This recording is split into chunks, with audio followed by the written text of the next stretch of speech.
স্বাগত খেলা যুগে আপনাদের সাথে আছে পার্থ বণিক। কথা শুনছিলাম বিসিবি সভাপতি আমিনুল ইসলাম বুলবুলের কথা বলছিলেন ক্রিকেট আর ফুটবলে কোনো রেষারেষি নেই, কিন্তু আসলে রেষারেষি যে নেই তার যে একটা বলার যে একটা জায়গা, যে উপায়, সেই পথে কি হেঁটেছেন বিসিবি বস, সেটাই আমরা আজকে কথা বলবো। আমরা কথা বলবো বাংলাদেশ ফুটবল নিয়ে, কথা বলবো বাংলাদেশ ক্রিকেটে, নারী ক্রিকেটে ঘটে যাওয়া নানা ইস্যু নিয়ে। আমাদের সাথে রয়েছেন ক্রীড়া সাংবাদিক সেকান্দার আলী।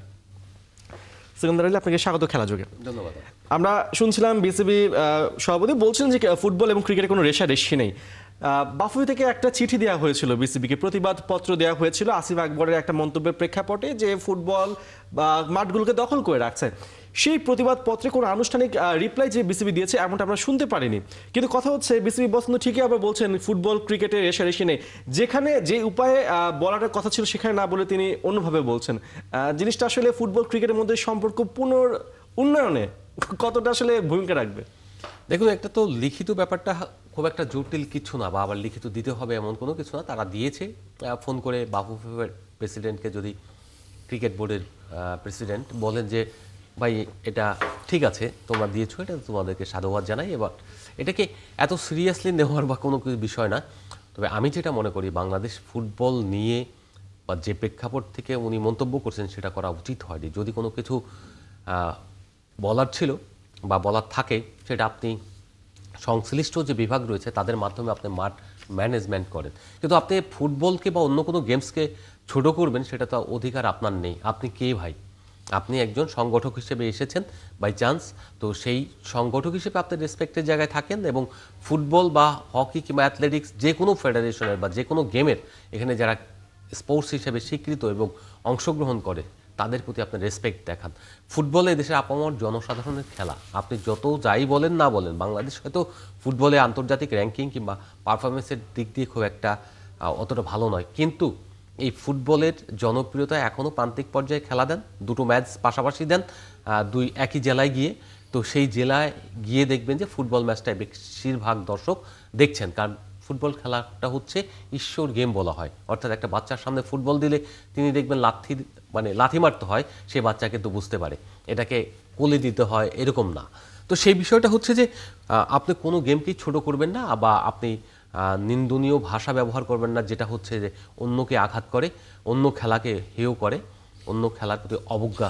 আমরা এর আগে বিসিবিতে নানা কমিটি দেখেছি, কেউ আসলে সরাসরি ফুটবল কিভাবে অ্যাটাক করেনি। ব্যাপারটা কিরকম যে যেভাবে এবারের বিসিবি নির্বাচন হলো আমরা বুঝতে পারছি না, মানে আমাদের পরিচালকরা বুঝতে পারছেন না যে পরিচালক পদের ওয়েটটা আসলে কতটা ভারী। এর জন্যই আসলে এরকম মন্তব্য আসছে কিনা তাদের কাছ থেকে। দেখুন, এখানে অনেকেই আছেন, পরিচালক তো 25 জন প্রেসিডেন্ট সহকারে, তো সেই জায়গা থেকে আমরা বলবো যে শুধু পরিচালক নতুনরা এসেছেন সেই কারণেই হচ্ছে তা না, ব্যক্তিত্বের জায়গাটা হলো ইম্পর্টেন্ট। আপনি ভাইরাল হতে চান কিনা সেটা একটা ব্যাপার। এখন তো সোশ্যাল মিডিয়ার যুগ, অনেকে ভাইরাল হতে চায়, আলোচনায় থাকে না, নানা কথা বলে নানাভাবে ভাইরাল হওয়ার জন্য চেষ্টা করে। এবং এই যে মামলা করব, মোকদ্দমা করবো, এইসব কথা বলা হচ্ছে আপনার একটা অশোভন কথাবার্তা কিংবা পরিপক্ক কথাবার্তা। উনি তো একজন বিজ্ঞ মানুষ, উনি একজন গায়ক, উনি রাজনৈতিক পরিচয় রয়েছে, সব কিছু মিলিয়ে যদি বলি ওনার মুখ থেকে এরকম কথা কখনোই আশা করা যায় না। আর আপনি যখন খেলেছেন ক্রিকেটটা, সেটা আপনার জায়গায় রাখেন। যদি আপনি জেন্টলম্যানস গেম হয় ক্রিকেট, তো তাহলে আপনার অ্যাটিটিউডটা বা আপনার বাক্য বিনিময়টাও সেটা হবে জেন্টলম্যানের মতো। কিন্তু সেই জেন্টলম্যান অ্যাটিটিউডটা কিন্তু আপনি দেখাননি ফুটবলের প্রতি। যেহেতু আপনি একটা বিতর্ক সৃষ্টি করেছেন, এখানে অনেকেই বলছে নারী ক্রিকেটে যেসব নানা রকমের অপকর্মের কথা বেরিয়ে আসছে, নানা হয়রানির কথা বেরিয়ে আসছে, সেই সবকে চাপা দেওয়ার জন্য, আড়াল করার জন্য এটা একটা কৌশল হিসেবে তিনি যিনি আসিফ আকবর রয়েছেন, তিনি এইটাকে ডেলিভার করেছেন, যেটা বাংলাদেশে এখন নতুন আলোচনা। ওই বিতর্ক পেছন ফেলা যায়। কিন্তু সম্প্রতি যে ঘটনা ঘটে গিয়েছে এবং মেয়েরা যেভাবে হ্যান্ড আপ করে রাইজ করেছেন এবং তারা যেভাবে বলছেন মিঠু, সেই ক্ষেত্রে মনে হয় না কোনো কিছু দিয়ে আসলে শাক দিয়ে মাছ ঢাকা যাবে। আমরা আবার যদি ফুটবলের কথা বলি, মাঠের ফুটবলে ফিরে আসি, আমরা দেখতে পাচ্ছি যে 18 তারিখে ভারতের এগেনস্ট একটা ইম্পর্টেন্ট ম্যাচ রয়েছে। বাংলাদেশের খাতাগুলো ইম্পর্টেন্স না থাকলেও জাতি হিসেবে, দুই দেশ হিসেবে খুব ইম্পর্টেন্ট একটা ম্যাচ আমাদের। সেক্ষেত্রে বলতে হয় যে হাবিয়ার কাবিরাকে নিয়ে অনেক বিতর্ক চলছে, তিনি দল ঠিকভাবে সামলাতে পারছেন না।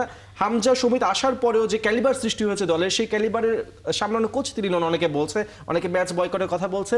কাবেরা আসলে যেভাবে তাবিত আওয়াল যে মোটিভেশন নিয়ে এই বিসিবি সভাপতি বাফুফে সভাপতি হয়েছেন, ফাহাদ করিমরা এসেছেন, সে জায়গাতে আসলে হামজার কাছ থেকে পরামর্শ নেওয়ারও একটা বিষয় থাকে, পরামর্শ নিয়ে দলটাকে সাজানোর একটা ইস্যু থাকে, কোচ নেবার একটা ইস্যু থাকে, স্ট্র্যাটেজিক্যাল জায়গাগুলো সেট করার তো একটা ব্যাপার থাকে।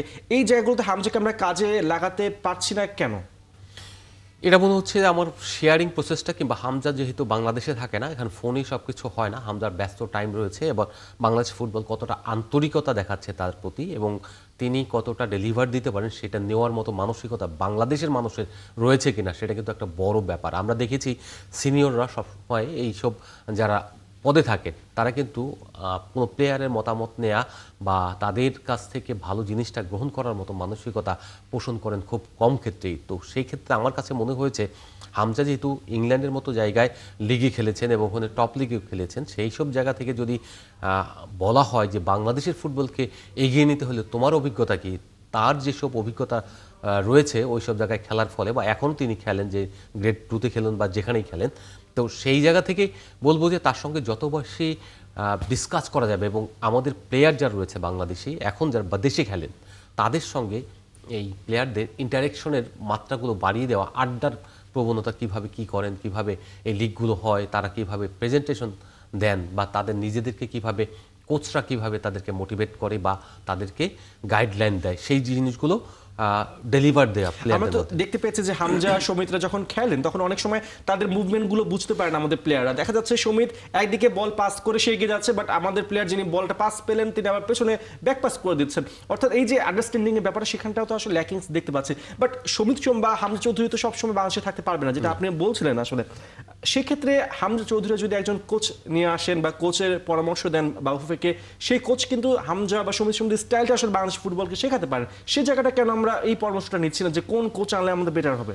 This is very tough job, কারণ হচ্ছে আপনি কোনো প্লেয়ারের পছন্দে আপনি কোচ আনতে পারবেন না প্রথমত। দ্বিতীয়ত হচ্ছে যে ওইরকম আন্তর্জাতিক মানের কোচ, ওই রকম হাই লেভেলের কোচ আনতে হলে তার যে বেতন কাঠামো হবে সেই বেতন কাঠামো বাফুফে ভবন বিক্রি করে হয়তো 1 বছর 2 বছর চালানো যাবে, এরকম অবস্থা হবে। সেই ক্ষেত্রে এই সিদ্ধান্ত বাংলাদেশের মতো জায়গায় নেওয়া যাবে না। আপনি ধরেন মরিনো যদি আপনি তাকে আনতে চান তাহলে তার পেছনে যে ব্যয় হবে সেটা কিন্তু নির্বাহ করার মতো না। হামজা ওখানে খেলেছেন যে লেভেলের কোচের অধীনে, সেই কোচ বাংলাদেশে আসবেন না। আর যারাই রয়েছেন কোচের সবসময় যে দোষ থাকে তা না, ব্যাপারটা হচ্ছে যে আমাদের প্লেয়াররা কম্পিট করতে পারে কিনা। বাংলাদেশে যারা খেলেন তারা কিন্তু কম্পিট করার লেভেলে নেই। তারা দেখবেন পাসিংগুলো ওই ডোমেস্টিক থেকে আসে। এই জিনিসগুলো শিখবেন আপনি যখন ইতে খেলেন, প্রিমিয়ার লিগে খেলেন, তো ওই প্রিমিয়ার লিগের কোচরা কত বেশি আপনাকে শেখাতে পারলো এবং কত ফাস্ট করতে পারলো, গেমটা কত ফরওয়ার্ডিং করতে পারলো, সেটা ইম্পর্টেন্ট।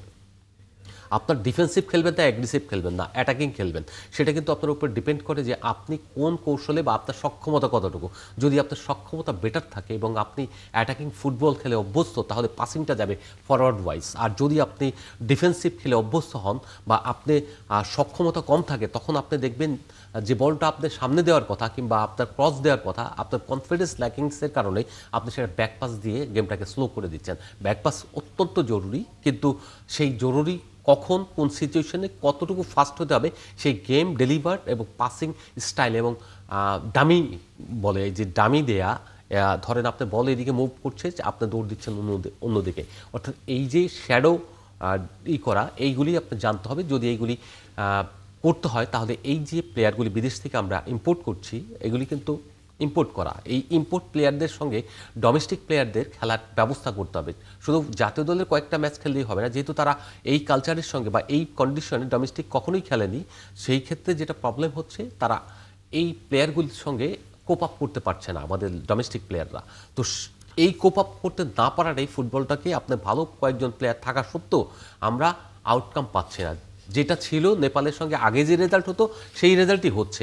আপনি দেখেন যে হয়তো হংকং ওইসব জায়গায় আমরা একটু ভালো ফুটবল খেলছি, কিন্তু আলটিমেটলি আরও বেটার ফুটবল খেলার কথায় প্রত্যাশা আমার প্রত্যাশা ব্যক্তিগতভাবে অনেক বেশি ছিল। এবং ভালো ফুটবল যেটা হচ্ছে আপনার পাসিং বলেন, ডেভেলপমেন্টগুলি হচ্ছে না বা আমাদের প্লেয়ারগুলি ওদের কাছ থেকে নিতে পারছে না। That is very sad for us. তার মানে আমাদের ডোমেস্টিক আসলে মূল ফোকাসটা দিতে হবে। আসলে ইন্টারন্যাশনাল কোচ কতদিন বা সময় পাবেন ফুটবলারদের ট্রেন করার জন্য?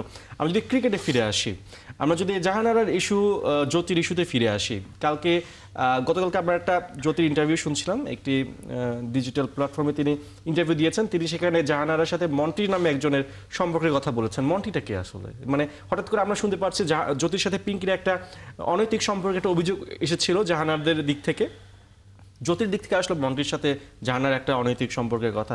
আবার অনৈতিক সম্পর্কের কথা তিনি বলেন, তিনি বলছেন ফ্যামিলি বা ফ্রেন্ডস। বাট এই যে মানে এই সব অনৈতিক ব্যাপারগুলো সামনে উঠে আসছে, নারী ক্রিকেটের জন্য খুবই মানে হতাশাজনক আসলে। দেখুন, এরকম ঘনিষ্ঠতা ফ্যামিলি বা ফ্রেন্ডস, এই যে ফ্রেন্ডস শব্দটা হলে ফ্রেন্ডদের তো লেভেল আছে। আপনার সঙ্গে আমার ফ্রেন্ডশিপ হতে পারে, আরেকজনের সঙ্গে আরেকজনের হতে পারে, কিন্তু তাদের ফ্রেন্ডশিপ কোন জায়গায় তারাই ক্লিয়ার করুক না কেন।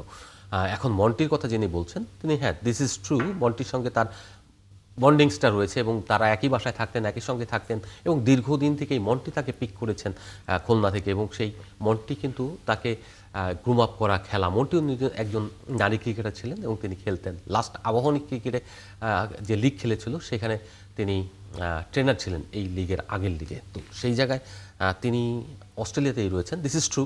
এই একটা নিউজ করেছিলাম আমি এই ব্যাপারে, যে মন্টি চলে গিয়েছেন, জাহানারা যাওয়ার 1 মাসের মধ্যেও মন্টি চলে গিয়েছে। তো সেই জায়গা থেকে তারা দুজনই একসঙ্গে রয়েছেন। এখন কী সম্পর্ক, সেই সম্পর্ক তো আমাদের খতিয়ে দেখার কথা নয়, বা আমরা তাদের সঙ্গে অবস্থানও করি না, একই বাসায় থাকে না, সেহেতু আমরা অতটা গভীরভাবে জানবো না। যেহেতু পার্সোনাল রিলেশনগুলো, এগুলি অনেক কিছুই শোনা যাচ্ছে এবং শুনতে পাচ্ছি। যেটা হচ্ছে যে আসলে জ্যোতির ব্যাপারে শুনছি, তার ব্যাপারে জ্যোতি এখন ডিফেন্ড করতে পারছেন, উনি অভিযোগ করেছেন। এখন জ্যোতি যেহেতু বলছে মন্টির ব্যাপার, মন্টি এখন ওখান থেকে রিপ্লাই দিবে কিনা সেটাও একটা ব্যাপার, বা ওখানে যে জাহানারা রয়েছেন তিনিও রিপ্লাই দেবেন কিনা সেটাও একটা ব্যাপার। যে কথাগুলো রটে, তারা মেয়েরাই তো একসঙ্গে থাকেন এবং তারা নিশ্চয়ই তাদের হাটে হাড়ি ভাঙছেন। তো হাড়ি তারা যখন ভাঙছেন তখন আমাদের এখানে কিছু বলার নেই, তারাই ভাঙতে থাক এবং তারাই নিজেদেরকে প্রেজেন্ট করতে থাক। এখানে অনেকেই তো এখন ভয় পাচ্ছেন। আমি রিসেন্টলি শুনলাম একটা মেয়ে বলছে যে যা হচ্ছে এখন আর বিয়ে করার একটা ইচ্ছা ছিল সেটাও বোধহয় আর পূরণ হবে না। তো দিস ইজ টু মাচ। আপনারা নিজেদের এইসব হাটে হাড়ি ভাঙবেন না। হাড়ি ভাঙলে পরে আপনারাই আপনাদের মেয়েদের কপাল পুড়বেন এবং এটা উচিত না।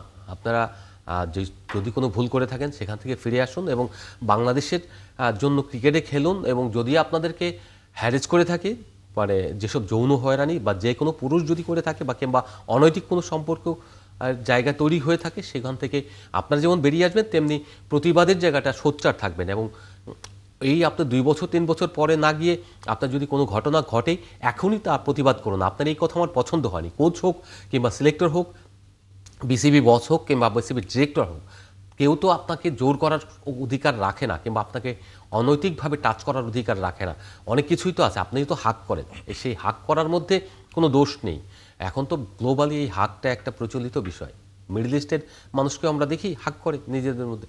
তো সেই জায়গা থেকে বলতে পারি যে নারীদের সঙ্গে হয়তো হাকটা করে না, কিন্তু আমাদের কালচারটা ওয়েস্টার্ন কালচারও না। যারা কোচিং স্টাফ বা সাপোর্ট স্টাফ থাকেন তাদেরও উচিত হবে যে একটা বাঙালি কালচার বা বাংলাদেশের কালচার কিংবা মুসলিম কালচার যেটাই বলি না কেন, সেই কালচারটা আপনি একটু বজায় রাখুন এবং আপনি ওয়েস্টার্ন কালচারের মতো যে টাচ প্র্যাকটিসটা, অভ্যাসটা দূরে রাখুন। এবং সেই সঙ্গে নারীদেরকেও বলবো, আপনারা নিজেরা যত বেশি হাড়ি ভাঙবেন তত বেশি আপনারাই বিপদে পড়বেন, আমাদের কিছু হবে না। সেটাই, নারী ক্রিকেট আসলে ভালোর পথে এগুক, এটা আমরা সকলেই চাই। এবং এই অনৈতিক সম্পর্ক, যৌন হয়রানি, এগুলো যাতে দূরে রেখে আমরা ক্রিকেট নিয়ে কথা বলতে পারি, সেই সুযোগটা যাতে তারা করে দেয়, সেটাই আমাদের কাম্য। অনেক ধন্যবাদ সেকেন্দার আলী আমাদের সাথে থাকার জন্য।